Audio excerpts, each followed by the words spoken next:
Hello friends, आज की video में हम लोग करने वाले हैं 19th सेंचुरी वुमेन नॉवलिस्ट। तो इससे पहले हम लोग कवर कर चुके हैं लुइसा एनी और कैरोलिन लुइसा। ये दो जो नॉवलिस्ट हैं इनको हम कवर कर चुके हैं। तो आज की वीडियो में हम लोग करने वाले हैं अदा कैम्ब्रिज, और अदा कैम्ब्रिज के साथ हम कवर करेंगे जेसी कैथरीन और इसके बाद रोसा कैम्पबेल। स्टार्ट करते हैं फ्रेंड्स, बिना कोई टाइम वेस्ट किए हुए।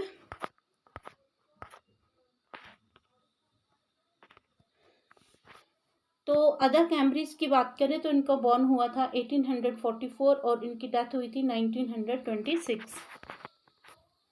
नॉरफॉक इंग्लैंड में इनका बॉर्न हुआ था। इंग्लैंड में इनका बॉर्न हुआ था और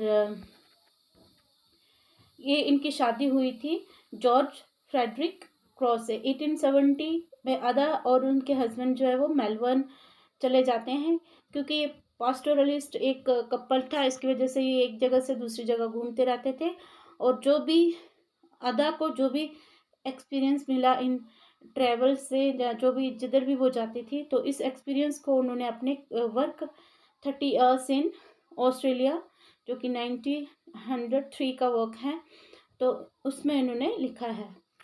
फिर ऑस्ट्रेलियन डिक्शनरी ऑफ बायोग्राफी जो है वो अदा के बारे में कहती है कि जो अदा है वो क्या है, मतलब कि उन्होंने अपनी पोइट्री में अपनी लाइफ को रिवील किया है, और वो जो है वो फर्स्ट सिग्निफिकेंट वुमेन पोइट हैं ऑस्ट्रेलियन। इसके बाद हम देखते हैं कि जो अदा थी तो उन्होंने इनिशियली जो राइटिंग थी वो अपने खाली समय को यूज़ करने के लिए करी थी, मतलब स्टार्ट करी थी। लेकिन उसके बाद जो है वो इससे जो एक्स्ट्रा इनकम भी कमाने लगी थी, एक्स्ट्रा मनी कमाने लगी थी अपनी राइटिंग के ज़रिए, और जिससे कि वो अपनी फैमिली को सपोर्ट करने लगी थी। बहुत सारे लोगों की जो अटेंशन है इनकी तरफ गई, और इनकी जो फर्स्ट नावल है वो है अब द मुरे, 1875 में पब्लिश हुई थी। ये जो नावल है किसके बारे में है, एंग्लो ऑस्ट्रेलियन जो एरिस्टोक्रेसी है उसके बारे में है। और इसके बाद फिर अगर मार्क्ड मैन की बात करें जो कि 1980 का वर्क है, तो इसमें अदा कैम्ब्रिज को काफ़ी इस वर्क में शोहरत मिली, काफ़ी उनको इसमें पैसा भी मिला, पहचान मिली उनको। और ये जो नावल है इसके जो हीरो है वो है रिचर्ड डेलावेल, इसके हीरो है, और इसको बचाया जाता है हॉरेंडस मैरिटल चॉइस। अब हॉरेंडस मैरिटल चॉइस क्या होती है कि ऐसी मैरिज जिसमें क्या होता है कि स्टार्टिंग में तो अट्रैक्शन की वजह से वो शादी हो जाती है, बट उसके बाद जो कपल होता है तो उनकी जो मेंटल कंपैटिबिलिटी होती है वो थोड़ी मैच नहीं करती, मतलब उसमें थोड़ी कमी आ जाती है। वो एक दूसरे का जो कम्युनिकेशन गैप उनके बीच में आ जाता है, एक दूसरे को जो इमोशनल सपोर्ट नहीं करने लगते हैं। तो ये होता है, मतलब एक टॉक्सिक रिलेशनशिप वाली शादी जिसको हम बोल सकते हैं वो हो जाती है। तो ये एक नॉवल है जिसमें हीरो जो है वो इससे बचाया जाता है। इसके बाद अगर हम उनकी नेक्स्ट नॉवल की बात करें तो थ्री मिस किंग्स, जो कि 1891 में जो लंदन में लिखा गया था वर्क, और ये जो वर्क है इंग्लैंड और ऑस्ट्रेलिया में काफ़ी फेमस हुआ। इसकी जो स्टोरी है वो ये जो स्टोरी है ये मूव करती है, घूमती है तीन बहनों के ज़िंदगी के इर्द गिर्द, जो कि अपने लिए एक अच्छा जो है वो मैच ढूंढने वाली है, अच्छा वर्क ढूंढ रही हैं, तो उनकी लाइफ के आसपास घूमती है ये स्टोरी। उसके बाद अगर हम देखें टोटल उन्होंने 21 नॉवेल्स लिखी हैं, और 3 वॉल्यूम्स में उनकी पोइट्री है, 2 उनका जो है ऑटोबायोग्राफीज़ हैं, और फिर वो अपनी Atlantic monthly and Australian ladies annual में जो है वो अपनी कंट्रीब्यूशन दिया करती थी, मतलब इसमें कुछ ना कुछ जो है वो लिख कर भेजा करती थी।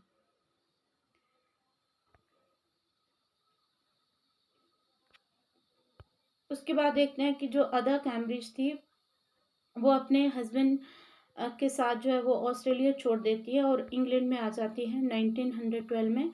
उसके बाद उनके हस्बैंड की डेथ हो जाती है, और फिर वो वापस से 1917 में ऑस्ट्रेलिया में आ जाती है।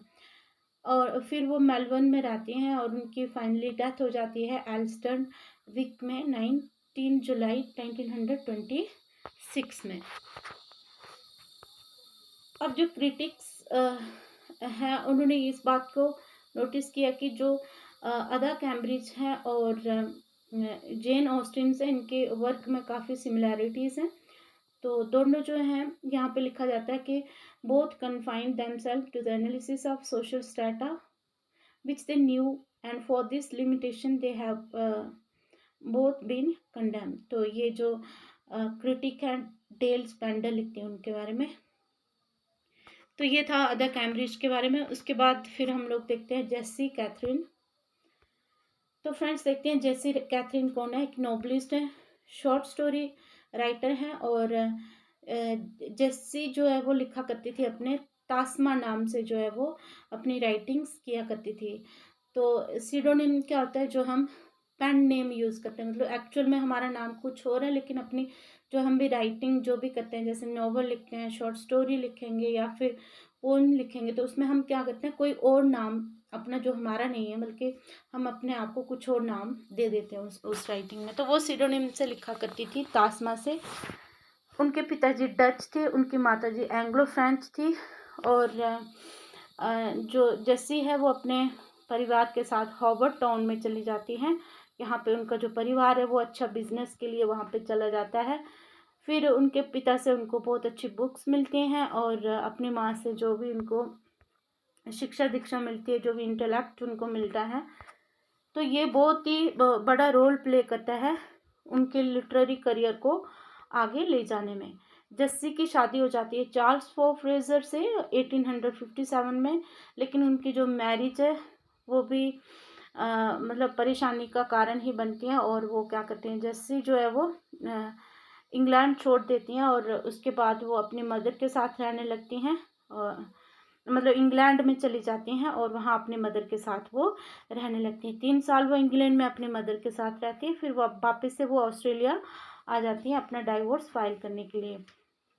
दोनों वुमेन जो है वो डाइवोर्स के लिए फाइल करती हैं, बट उनका जो केस है वो नहीं सुना जाता। 1870s तक उनका जो है वो केस नहीं सुना जाता और बहुत लंबा समय लग जाता है इस केस को सॉल्व होने में। तब तक जो जेसी हैं वो अलग रहती हैं अपने पति से एंड अपना जो लिटरेरी करियर है उसको वो कंटिन्यू रखती हैं।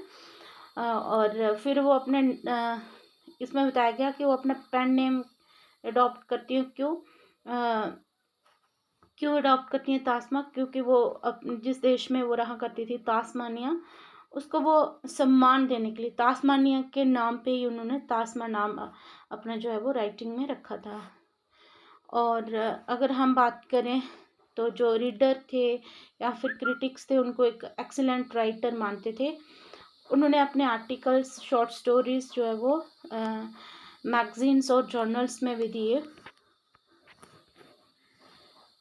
अब बात करते हैं कि उनको डाइवोर्स कब मिला। 1877 में उनको डाइवोर्स मिल जाता है और अगले जो ईयर्स होते हैं उनके बहुत ही पॉजिटिव रहते हैं और उनका जो लिटरेरी करियर है वो काफ़ी फ्लोरिश करता है। जब उनकी नेक्स्ट जो शादी होती है एक बेल्जियन पॉलिटिशियन से उनकी शादी होती है। वो एक जर्नलिस्ट है और ये नाम है उसका अगस्ट कोब्रियो और ये कई साल तक जो है वो एल इंडिपेंडेंस बेल्जियम में एडिटर रहा था और उसके बाद ये लिबरल मेंबर था बेल्जियन हाउस ऑफ रिप्रेजेंटेटिव का। 1864 से 84 तक जो है ये यहाँ का मेंबर रहा था। उसके बाद फिर जब ये इनकी सेकंड मैरिज होती है तो काफ़ी सक्सेसफुल रहती है। इससे उनके लिटरेरी करियर को और ज़्यादा मतलब एक्सपेंशन मिलती है। ये क्या करते हैं कि पहले ये क्या लिखती थी, लिटरेरी क्रिटिसिज्म और शॉर्ट स्टोरीज, पोइम वगैरह लिखा करती थी। अब अपने लिटरेरी करियर को आगे बढ़ाती हुई ये आगे बढ़ती हैं और ये क्या करती हैं, नॉवेल्स भी लिखती हैं। अब इसमें जो इनकी फर्स्ट मैरिज है तो इसमें हम देखते हैं कि ये एक मतलब इतनी इंटेलेक्ट लड़की है, मोरली इतनी ज़्यादा सुपीरियर है, तो ये फर्स्ट चाहती है एक ऐसे मतलब इसकी शादी एक ऐसे आदमी से हो जाती है कि जो मोरली और इंटेलेक्चुअली क्या है, बहुत ही इन्फीरियर है। 1889 में उनकी फर्स्ट नॉवल जो है वो पब्लिश होती है अंकल पाइपर ऑफ पाइपर्स हिल। और इनकी जो सभी नॉवेल्स में सबसे बेस्ट नॉवल जो है ये नॉवल इनकी मानी जाती है। उसके बाद अगर हम और बात करें तो ये हैं her earliest youth, penance of Portia, James 1891 का वर्क, और अर्लीस्ट यूथ जो है वो 1890, counting the cost 1895, fiery ordeal 1897, और कुछ उन्होंने ऑटोबायोग्राफीज भी लिखी हैं। इसके बाद जो जैसी थी वो यूरोप में उन्होंने ट्रैवल करा। जैसे मैंने यूरोप में ट्रैवल करा और वहाँ पे उन्होंने ऑस्ट्रेलिया के बारे में लेक्चर दिया। फ्रेंच और बेल्जियन जो रॉयल्टी मतलब गवर्नमेंट थी, तो उन्होंने क्या किया, इनको इनकी जो राइटिंग थी उसको क्या किया, बहुत तारीफ़ किया। उसके बाद ये एल्ट्रिस्टिक नेचर की थी। एल्ट्रिस्टिक क्या होता है फ्रेंड्स, अगर आपको नहीं पता है तो मैं बता देती हूँ। एल्ट्रिस्टिक का मतलब होता है कि ऐसे लोग जो निस्वार्थ किसी की सेवा करते हैं, मतलब कि वो अपने किसी भी गरीब फ्रेंड या अपने किसी रिश्तेदार या फिर अपने कोई भी लोग हैं तो उनकी वो मदद कर रहे हैं, निस्वार्थ मदद कर रहे हैं। मतलब उनका कोई स्वार्थ नहीं है कि जैसे अगर मैं उनकी कोई मदद कर रही हूँ तो इसमें मेरा कोई एक्सपेक्टेशन नहीं है। मतलब निस्वार्थ होकर अपने वो रिलेटिव्स और फ्रेंड्स की मदद करती थी। अल्ट्रिस्टिक का मतलब ये होता है कि निस्वार्थ होकर किसी की मदद करना। तो इन्होंने अपने जो भी गरीब जो दोस्त थे, अपने गरीब जो रिलेटिव्स थे, तो उनकी काफ़ी मदद की इन्होंने। फिर पॉलिटिकल और सोशल लाइफ में भी उन्होंने काफ़ी इंटरेस्ट लिया। पॉजिटिविज़म और एग्नोस्टिज़म में उनका इंटरेस्ट था। फिजियोग्नोमी और फ्रेनोलॉजी में भी उनका काफ़ी इंटरेस्ट था। तो इन टर्म्स का मैं आपको मीनिंग बता देती हूँ। इस टर्म एग्नोस्टिज़म का मतलब होता है फ्रेंड्स कि जब हम गॉड के एग्जिस्टेंस के बारे में हम क्वेश्चन करते हैं, कि जैसे कि मान लो कि अगर कोई बोलता है कि गॉड है तो हम सोचने लगते हैं कि ज़रूर होगा, कोई अगर बोल रहा है तो गॉड है। अगर कोई बोलता है नहीं है तो जो एक एग्नोस्टिक पर्सन होगा बोलेगा शायद नहीं है। तो उस पर वो क्या करता है, मतलब इस बीच में फंस जाता है कि वो पूरी तरह से इनकार भी नहीं करता कि गॉड नहीं है और पूरी तरह से मानता भी नहीं है कि गॉड है। तो इस चीज़ में इनका बहुत इंटरेस्ट था। उसके बाद फिर फिजियोग्नोमी का क्या मतलब होता है फ्रेंड्स, तो इसमें क्या होता है कि यहाँ पे जो हमारे फेशियल जो एक्सप्रेशंस होते हैं उनको पढ़कर हमारे कैरेक्टर्स के बारे में पता किया जाता है। मतलब ये कैसे स्टडी होती है, या ऐसी साइंस होती है जिसमें फेशियल एक्सप्रेशन को स्टडी करके किसी के कैरेक्टर के बारे में पता किया जाता है। उसके बाद फ्रेनोलॉजी में उनका इंटरेस्ट तो ये क्या होता है फ्रेंड्स, इसमें क्या होता है कि हमारी जो खोपड़ी होती है, जो भी हमारी जो स्कल होती है, तो उस स्कल की शेप और साइज़ के आधार पर हम किसी की एबिलिटी का पता करने की कोशिश करते हैं। तो ये जो वो साइंस होती है, तो ये इतनी ज़्यादा जो है वो मतलब इन चीज़ों को, ये जो साइंसेस हैं ये वाली, ये तो इतना ज़्यादा ये इनको, क्योंकि एम्पिरिकल एविडेंसेस ना होने के कारण इनको जो है वो इतना माना नहीं गया। बट इनका जो है वो जो जैसी थी इन फील्ड में इनका जो है वो इंटरेस्ट था।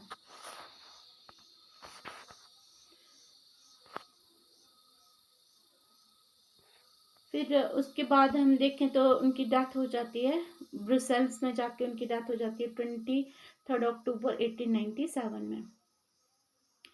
उनकी बेस्ट नोवेल थी uncle Piper of pipers hill, best novel थी इनकी। और पेडेंटिक इन स्टाइल थी। पेडेंटिक का मतलब होता है कि यहाँ पे मतलब छोटे छोटे रूल्स पे बहुत ज़्यादा ध्यान दिया जाता है। मतलब इतनी इम्पोर्टेंट भी नहीं है बट फिर भी इनके रूल्स पे जो है वो बहुत ध्यान दिया जाता है। और ये जो एक्सीलेंट जो ये थी राइटर थी, और ये जो उनका अंकल पाइपर है तो उनकी नॉवल का प्रोटैगनिस्ट है, और अपने आप को एज अ बुचर एस्टेब्लिश करता है। और ये जो नॉवल है ये टेल्स है उन मैन और वुमेन के बारे में जो एक नए लैंड में आके रहते हैं और एक नए कल्चर को वो अडॉप्ट करते हैं। इसके बाद रोज़ा कैम्पबेल के बारे में बात कर लेते हैं फ्रेंड्स। इसके साथ ही हमारा यूनिट भी कंप्लीट हो जाएगा। तो उसके बाद हम नोट्स की तैयारी करेंगे। अब जो रोज़ा है इनका जो बॉर्न हुआ था वो ब्रॉमल्टन में हुआ था, लोगन रिवर के पास क्वींसलैंड में। और ये पास्टोरलिस्ट जो थी, लड़की थी, इसकी जो शिक्षा थी इस घर पे ही हुई अपनी मदर के द्वारा। उनका जो चाइल्डहुड था बहुत ही अच्छा रहा। पापा का बहुत असर रहा क्योंकि वो पॉलिटिक्स में थे, तो उनके पॉलिटिकल कैरियर का काफ़ी इनके ऊपर असर रहा। और ये फर्स्ट लड़की थी जिसको अंतर्राष्ट्रीय तौर पर पहचान मिली थी एज अ नॉवलिस्ट। और अपने टीन से ही, मतलब अभी वो 19 की एज के आसपास थी, जब उससे कम थी, तो इसने अपनी राइटिंग में लिखना स्टार्ट कर दिया था। जैसे उनकी जो फैमिली मैगज़ीन थी, मरून मैगज़ीन, तो उसमें इन्होंने लिखना स्टार्ट कर दिया था। आर्थर कैम्पबेल के साथ उनकी शादी हुई थी। और जिनका जो ये कौन थे, ये इंग्लिश बैंकिंग और ब्रून फैमिली के छोटे बेटे थे। और फिर वो ऑस्ट्रेलिया आ जाते हैं।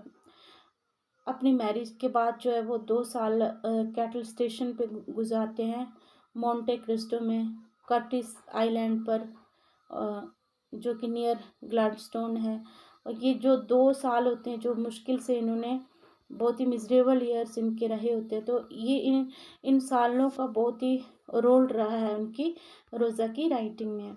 मतलब इतना ज़्यादा इम्पैक्ट उनकी लाइफ पे रहा कि फिर उन्होंने बाद में जाकर जो है वो नॉवल लिखना स्टार्ट करी। तो अगर हम उनकी नॉवेल्स को देखें तो the romance of a station, my Australian girlhood, फिर उसके बाद फिर वो 1876 में वो जो कपल है वो इंग्लैंड में वापस आ जाता है। और पहली उनकी नॉवल ये है, एन ऑस्ट्रेलियन हीरोइन उनकी फर्स्ट नॉवल है। ये फर्स्ट नॉवल है उनकी, जो कि 1880 में लिखी थी। और रोज़ा की जो ये मैन्यूस्क्रिप्ट होते, जो हाथ से लिखी हुई नॉवल थी, इसको 2 बार जो है वो वापस कर दिया गया, मतलब पब्लिश नहीं करा गया। जब इसको जो है वो पब्लिश किया गया, उसके बाद इनको काफ़ी इसका फ़ायदा हुआ और काफ़ी इसके रिव्यूज़ हुए। और ये जो नॉवल थी किसके बारे में थी, जो उनका उस आइसोलेशन में, मतलब एक एकांत में जगह है जहाँ पे वो रहते हैं, कर्टिस आइलैंड, तो उसके आइसोलेशन के बारे में, उन्हें वहाँ पे जो भी मुश्किलें आती थी वो इंग्लिश सोसाइटी में, उसके बारे में है। तो फ्रेंड्स, आई होप आपको ये वीडियो समझ में आई होगी और आपके लिए यूज़फुल रही होगी। तो फ्रेंड्स, इसके साथ जो ये आपका यूनिट 3 है ये भी कंप्लीट होता है, और इसके साथ ही ये ब्लॉक नंबर आपका 1 जो है वो कवर हो जाता है। तो मिलते हैं एक नई वीडियो में, बने रहना मेरी वीडियोस के साथ। Thank you, bye bye.